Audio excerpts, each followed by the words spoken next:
Bab 541. Untuk pernikahanmu, aku harus membuat pintu masuk yang megah dan memperlakukannya dengan sangat penting. Kamu harus bahagia, oke? Dengan itu, Levi berbalik dan pergi. Tidak, aku tidak akan menikah lagi. Tiba-tiba, Lauren berlari ke arahnya seperti dia sudah gila. Dengan suara kain robek, dia merobek lapisan luar gaun pengantinnya dan membuang aksesoris rambutnya. Berlari ke arah Levi, dia melingkarkan tangannya erat-erat di sekelilingnya. Buket di tangan Tristan jatuh ke tanah. Dia, dan semua orang yang hadir, tercengang. Dia tidak menikah lagi. Tidak ada yang mengharapkan hasil ini. Namun, dalam keadaan seperti itu, tidak ada yang berani menghentikannya atau mengatakan apapun. Aku tidak akan menikah. Aku tidak akan menikah. Teriak Lauren, terdengar seperti dia tersedak. Levi hendak melepaskan pelukannya yang tiba-tiba ketika Lauren berbisik, bolehkah aku memelukmu sebentar? Tunggu sebentar. Levi mengangguk. Lauren menempel erat di punggung Levi, menikmati momen ini. Dia mengerti bahwa Levi hanya akan menjadi miliknya untuk saat yang singkat ini. Setelah itu, dia tidak akan ada hubungannya dengan dia lagi. Karenanya, yang dia pedulikan hanyalah momen yang tepat ini. Paling tidak, dia bisa merasa seperti dia memiliki Levi untuk dirinya sendiri untuk saat yang paling singkat. Semua orang menatap keduanya dalam diam. Setelah 1 menit, Lauren melepaskan tangannya dengan enggan saat air mata keluar dari matanya lagi. Dia akan kehilangan cinta dalam hidupnya. Aku tidak ingin kamu mengabaikan pernikahan demi aku, kata Levi dengan punggung menghadapnya. Tidak, aku sudah memikirkannya lebih awal. Aku tidak ingin pernikahan seperti ini, menikahi orang yang bahkan tidak aku sukai. Jika aku menikah, aku ingin melakukannya demi cinta. Cinta murni tanpa hal lain yang merusak dia. Seru Lauren. Kemudian, dia menatap Tristan. Maaf, tapi aku tidak pernah menyukaimu.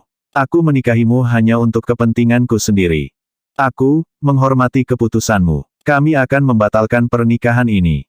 Dengan susah payah, Tristan mengambil keputusan juga. Namun keributan lain segera pecah di antara kerumunan.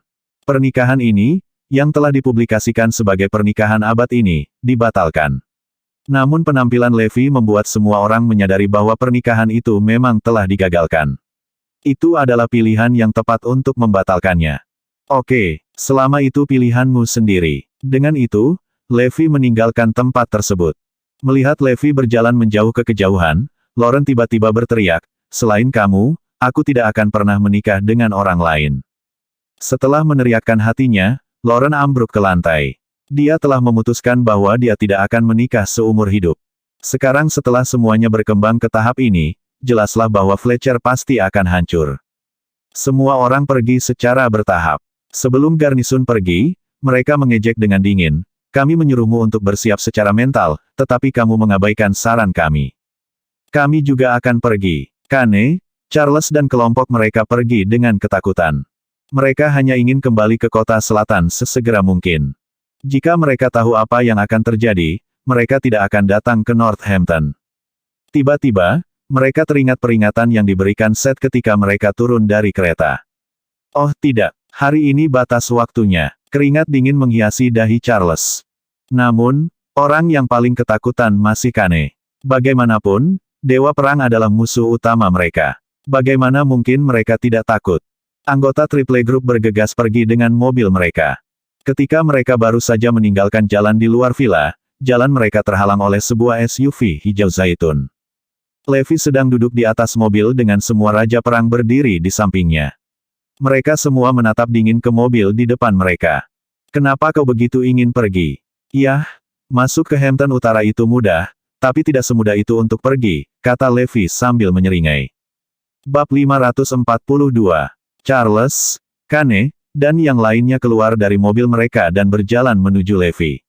Kepala mereka terkulai ke bawah, membuat mereka terlihat seperti anak-anak yang telah melakukan kesalahan. Levi mengamati mereka, tatapannya tertuju pada Kane. "Kau kabur ke Erudia?" tanya Levi. "Hah?" Kane membekuk ketakutan. "Dia benar-benar mengenalku. Aku mengenalmu. Yang kalah dari Daxia adalah muridmu, kan? Kamu adalah pelatih kepala dari jutaan prajurit Daxia. Alih-alih tinggal di negaramu, mengapa kamu datang ke Erudia?"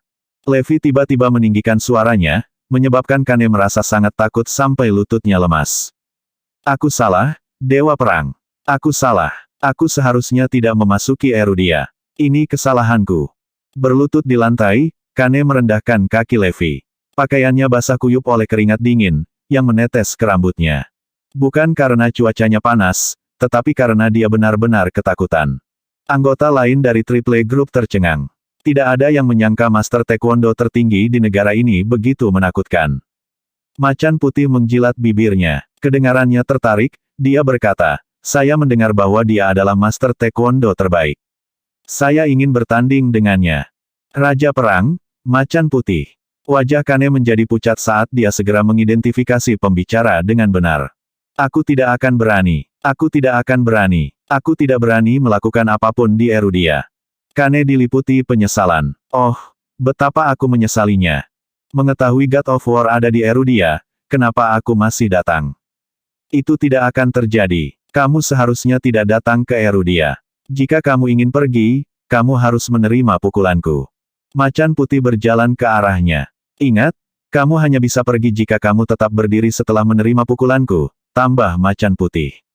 Kane mengerti bahwa karena identitasnya, kematian sudah pasti begitu dia menginjakan kaki di Erudia. Jika dia ingin meninggalkan negara itu hidup-hidup, dia harus menerima pukulan ini dan berusaha sebaik mungkin. Datanglah padaku. Teriak Kane dengan marah saat dia menginjak tanah dengan bunyi gedebuk. Seperti yang diharapkan dari seorang master, gerakannya sangat kuat. Dia berdiri di sana tanpa bergerak seperti gunung yang tak tergoyahkan. Saat macan putih mendekat, dia tiba-tiba mempercepat dan melemparkan pukulan ke arah Kane. Mata Kane berbinar. Dia bergerak secepat kilat. Dengan tendangan menyapu, gerakan paling klasik dalam Taekwondo, dia menyerang macan putih. Meski merupakan jurus biasa, namun fatal saat dikerahkan oleh Kane.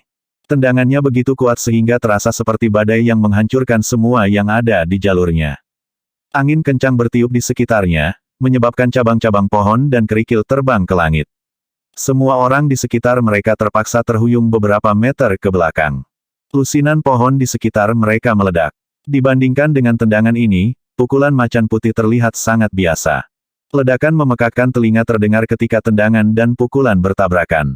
Kane langsung dikirim terbang mundur sejauh 10 meter.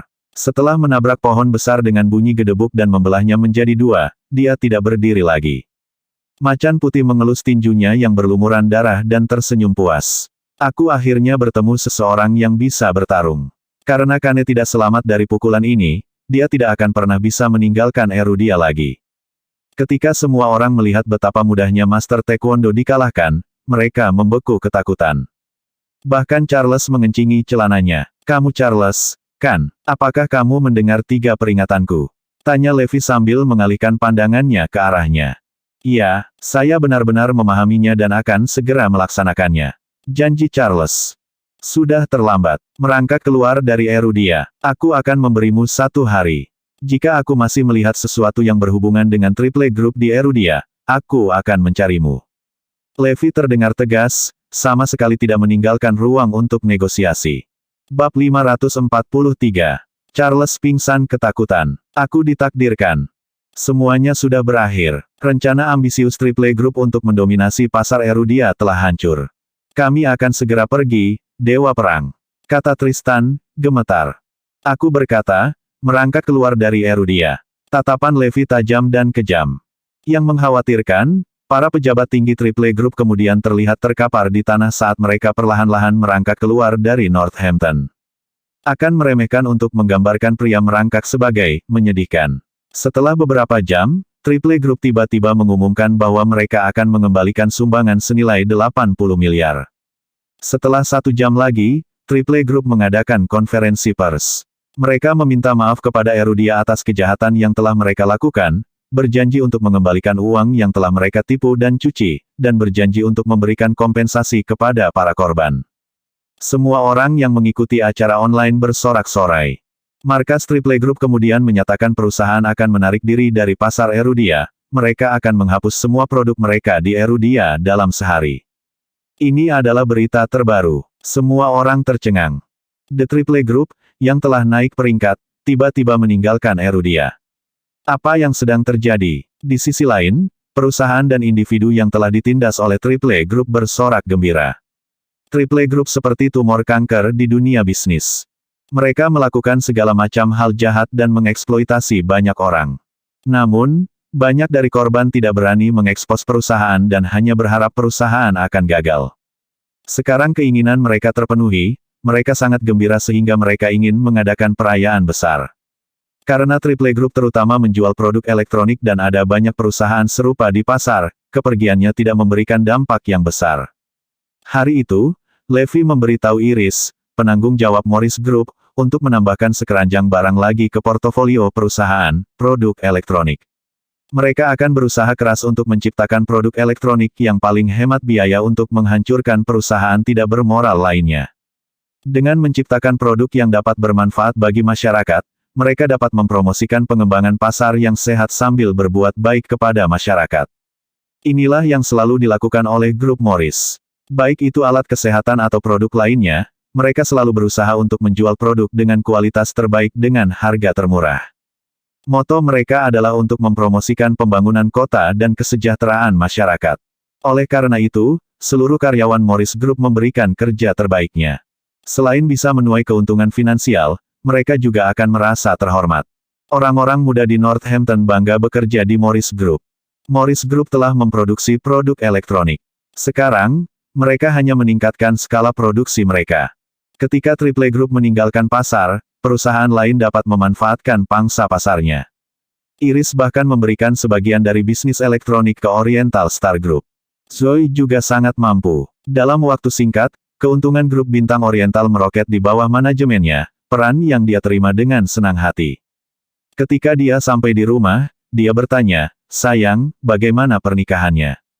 Levi tersenyum tak berdaya. "Iya, aku menebus penyesalanku dan dia membuat pilihan yang dia inginkan." "Itu bagus, kalau begitu. Tapi sayang bagaimana pernikahannya berjalan." Triple Group mengundurkan diri begitu tiba-tiba saat dia menjadi manajer umum cabang Erudia mereka. Dia menghela nafas. Pernikahan hanya berkesan karena penyesalan yang ditinggalkan. Levi tahu bahwa Zoe sedang memikirkan pernikahan mereka 6 tahun lalu. Itu bukan pernikahan yang berbuah, dan itu menjadi penyesalannya dan Zoe. "Sayang, aku telah memutuskan untuk mengatur ulang pernikahan untukmu. Saat itu, aku akan memberitahumu beberapa hal." Levi memutuskan untuk mengatur pernikahan lain untuk Zoe. Pada saat itu, dia akan mengungkapkan identitas aslinya padanya. Bab 544. Mata Zoe melengkung menjadi bulan sabit kecil saat dia tersenyum. "Oke, aku akan menunggumu memberiku pernikahan yang bermanfaat." "Baiklah. Ayo pilih tanggal yang cocok." Levi mengangguk. Zoe mengira Levi sedang bercanda. Dia tidak berharap dia serius. Pernikahan itu kemudian dinobatkan sebagai pernikahan termegah abad ini. Tentu saja, semua ini dalam retrospeksi. Kehidupan akan kembali normal setelahnya. Duduk di kantornya, Levi merokok dan minum alkohol. Dia kemudian menerima telepon dari Azure Dragon, mengatakan kekacauan telah terjadi di South City. Setelah jatuhnya Triple Group dan faksi Scott, keluarga terkemuka lainnya mulai dengan panik mengklaim kendali atas wilayah yang tersedia. Bahkan beberapa kekuatan eksternal terlibat. Singkatnya, seluruh kota selatan telah turun ke dalam kekacauan. Levi tidak menyangka ini akan terjadi.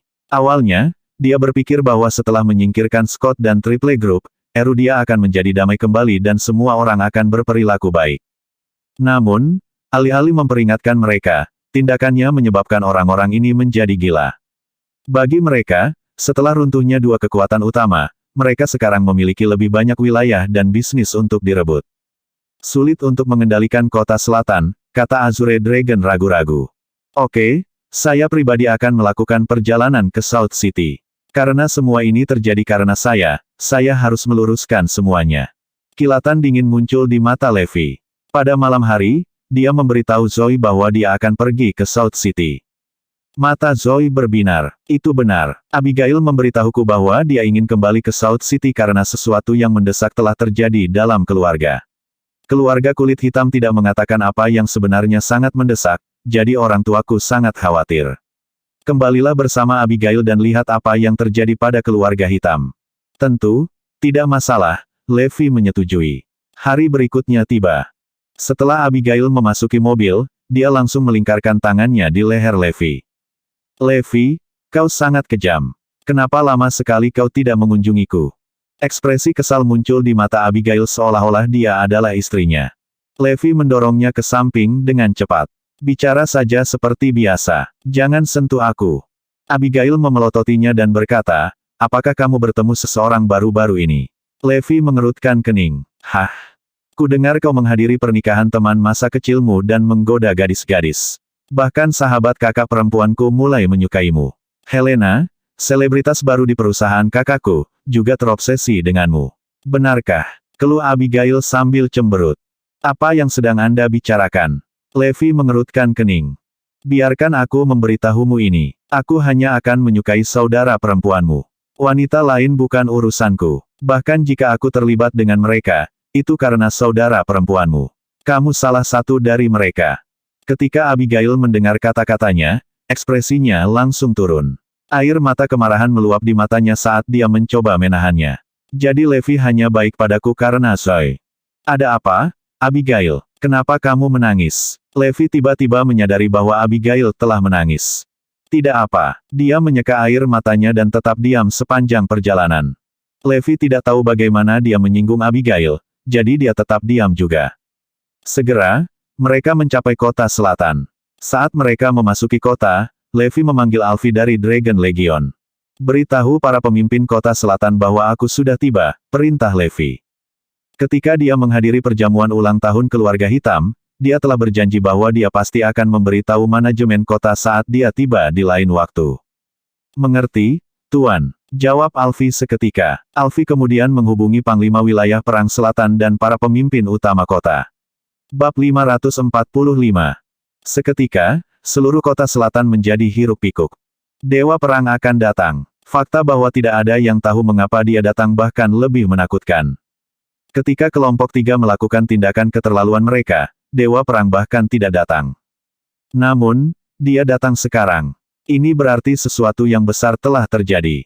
Setelah keluar dari jalan raya, Levi melaju ke rumah keluarga Black.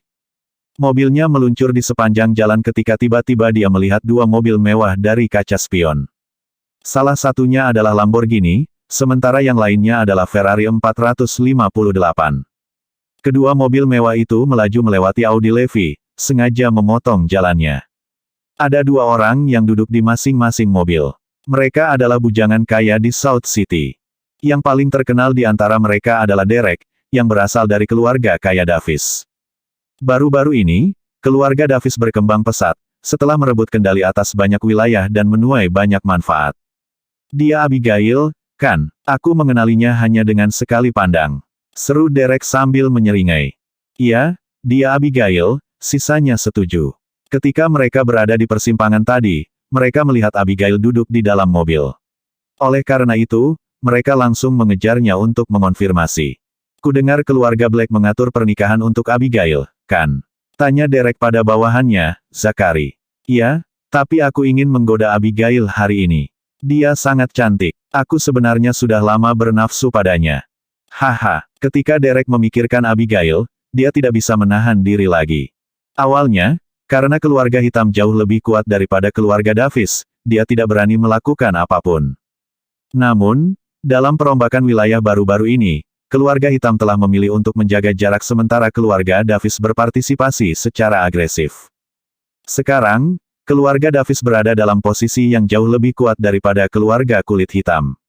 Secara alami, Derek menjadi lebih berani dan ingin bermain-main dengan Abigail.